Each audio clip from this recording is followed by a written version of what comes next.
Hi everyone, I'm back with another unedited video because that last one I did was literally, I just thought let me just do a quick update because I haven't uploaded for ages yet, and a lot of you guys actually really liked it. And what I realized is that people can see me when I'm talking to myself in the car, so I'm gonna pretend that I'm on like just a video call. Yeah, okay, they've gone. So basically what I realized is it was actually really easy to film that last update video. I filmed it on my phone, no edits, and I just uploaded it, and that was it. YouTube video up. So I thought, do you know what? Let's think of some more things we can talk about in this nice, easy, quick, unedited style and upload way more regularly. I am basically waiting at like a place for my kid to finish her gymnastics class, and so I've got about half an hour to spare, and I literally just quickly went on Instagram and said, what would you talk to me about if you had 20 minutes? And somebody, I think the first suggestion was how to manage your time as a mum, a sister, a wife, a daughter-in-law, basically all the roles that you have, right? So what are my roles? Hold on. Mum, that comes first. Daughter, wife. These are not in order anymore. Mum was just in order. Everything else is whatever. So mum, daughter, wife, and then I'm a sister. What else am I? I'm also, what else? What am I? Oh, you know, like a businesswoman. Am I? I always feel really cringy saying businesswoman, but I am, because I'm an entrepreneur. God, that's even more cringe, but you know what I mean. So anyway, how to manage all of your time in all the different roles that you have as a woman. Look at my friend. Anyway, get back to it, Dina. Don't get distracted. This is going to be an unedited vlog. So look, I'm not great, if I'm honest with you, at managing my time. And what happens is I find a lot of the time that I'm actually incredibly overwhelmed most of the week, unfortunately. But this is probably a bit obvious. Unfortunately, the boring things really do work. What are the boring things? The most boring thing of all is routine. I find that I work very well with a routine, and if the routine gets disrupted even by just the tiniest little schedule change, then all hell breaks loose for me. I'm all over the place, I'm stressed, and suddenly it's almost as if I just don't know what the plans are for the rest of the day. Suddenly I'm just like, what? I literally stop and I say to Sid, oh my God, wait, I'm just confused now, whenever there's a slight change in my routine.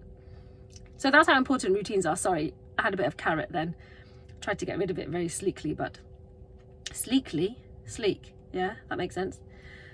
Anyway, so routine for me, 100% very important.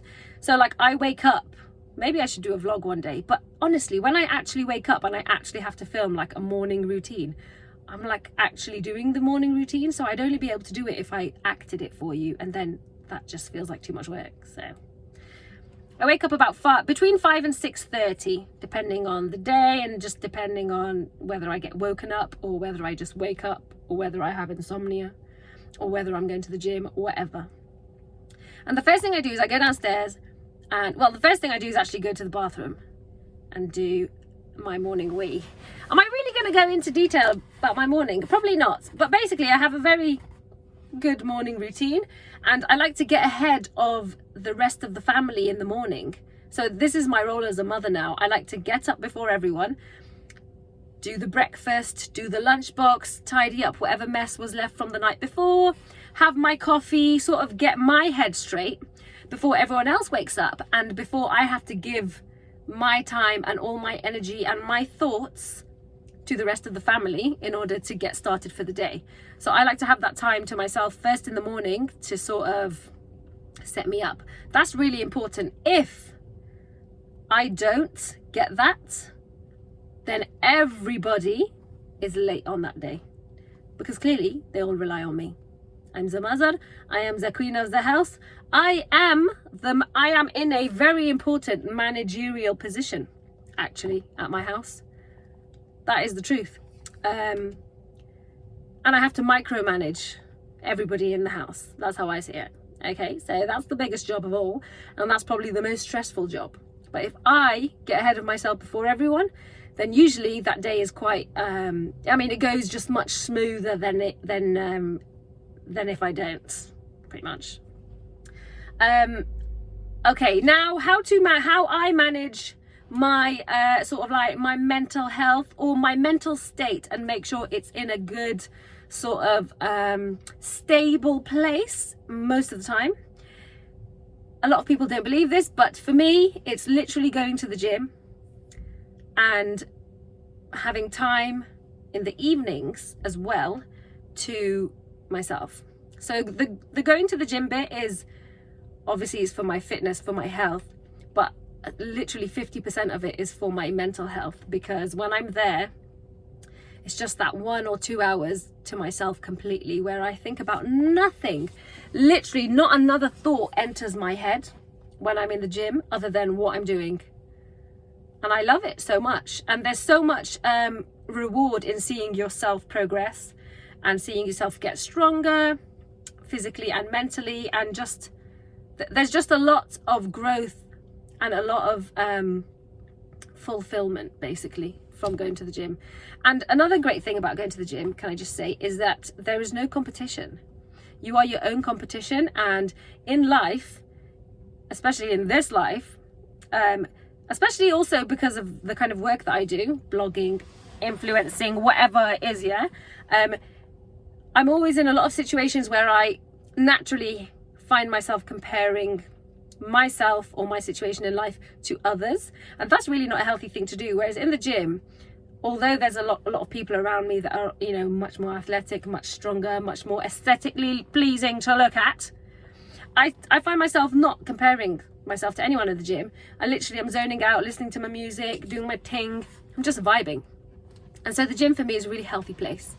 Now I'm not telling you to go to the gym, but what I am saying is find something that you love to do that will look after you healthily. What? See, I would have edited this bit out now, because what are these words? Find something that you love to do that will look after you. So whether that be mentally or physically. So whether it be, you know, for me, many years ago, it was actually just sewing, designing and sewing clothes. That was my escape. Now my escape is the gym, and I'm going to go back to, like, you know, I'm actually getting a sewing machine next week, and I'm so excited to get back to just making clothes for fun.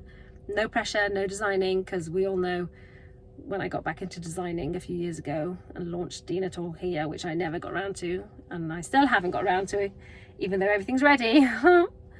Anyway, let's not get into that. That's a whole other conversation. Oh my god, I just realised somebody can see me. This is so embarrassing. Anyway, so basically, what was I saying? Look, now I'm all embarrassed. And I gotta play it all cool. Are you not embarrassed? Yeah, so basically, find something that you love to do. That's your escape. That's the thing that's gonna look after you mentally when you have to look after everyone else, okay?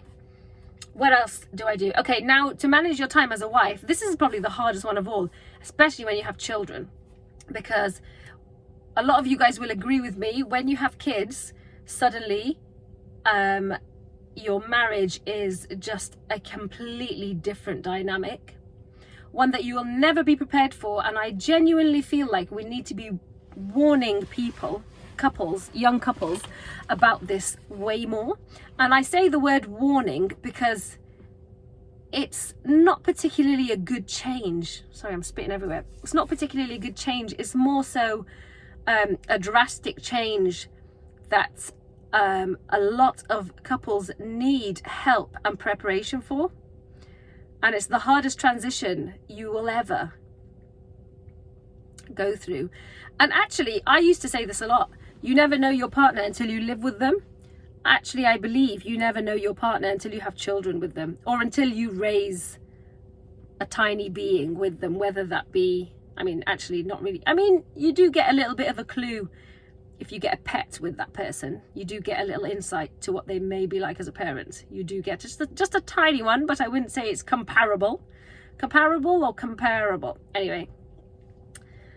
Yeah, I would say actually you don't know your partner until you attempt to raise children with them. So back to the question, how do I manage my time as a wife? Unfortunately, this is also really boring. And I've said this on Sid and Dina channel a lot of times. Basically, what you have to do is schedule time together.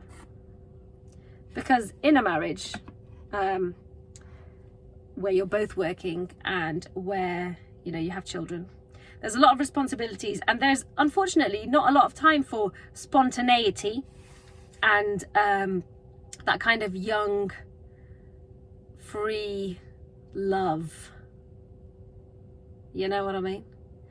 Me and Sid really, really didn't appreciate time when we had it. I tell you that now. Did not appreciate time when we had it. So kids are definitely a spanner in the works. A positive spanner though. Like it's so nice to grow with someone, especially if you get married young. If you guys are able to grow at the same pace and build a life together, I think there's a big difference to that compared to if somebody's already like miles ahead or a different stage in life and then they marry someone who's a bit further behind. Then it can be difficult, I think. But am I going off topic? Anyway, how me and Sid manage husband and wife time. And I don't just mean intimacy, I don't mean intimacy, I mean just literally just spending time together, or just literally being husband and wife, right? Is scheduling it in. And you know what's sad? Sometimes when you schedule that in, it should be just you guys chilling and like spending good quality time together. But unfortunately, a lot of the time is you end up doing house admin together. When I say house admin, house and life admin, what I mean by that is, you know, figuring out the bills, or, you know, like, oh, you have to do someone's passport, or you got to get back to that email about that thing. Just like life kind of admin that needs to happen is very small and tedious, but very important and takes up a lot of energy. And I think actually if one part of the couple deals with that completely by themselves, it can be very, very stressful. So I think it's a good idea to split that workload of life admin, which is just the worst thing on the planet that they don't teach you about in school. It's a very good idea to do that together because it's horrendously stressful, in my opinion. So that's how we manage that. We schedule time in. If we don't have time, unfortunately, we actually end up butting heads a lot of the time and just being snappy and quite angry with each other in the week. So I would say it's very important, very important. And as tired as you are and you just want to watch your programs and do your thing by yourself because you've had a long day with the kids, you do have to make an effort. You just do, man. Marriage is hard work, but if you work at it, it's 100% worth it, especially to go together. Anyway, yeah, so, yeah, did I answer everything? I feel like I've answered quite a lot. I feel like I haven't shut up for 13 minutes and 42 seconds straight. I haven't shut the F up. So maybe I should wrap it up. But basically, routine is incredibly important. And for someone like me who has ADHD and hasn't shut up about it since she found out, routine is also really, really boring. And I actually love being spontaneous, but I love being spontaneous. If everybody else around me is and changes the schedule, then it's an issue. Then I'm going to have a meltdown. But if I'm spontaneous and you follow my lead, then I'm good with that. However, nobody follows my lead because they're like, we're not going to flipping Egypt tomorrow, Dina. That's impossible. And I'm like, but why is it impossible? We could just book the tickets and go. But no, these things need planning. So boring. Does any of that make sense? I hope so. Anyway, I'm going to end the video, guys, because shall I just end it on 15 minutes? Oh my God, let me end it on 15 minutes exactly. How satisfactory will that be? Ready? Should we do a countdown? Is that a good way to end the video? Not 8, 7, 6, 5, 4, 3, 2, 1. Bye!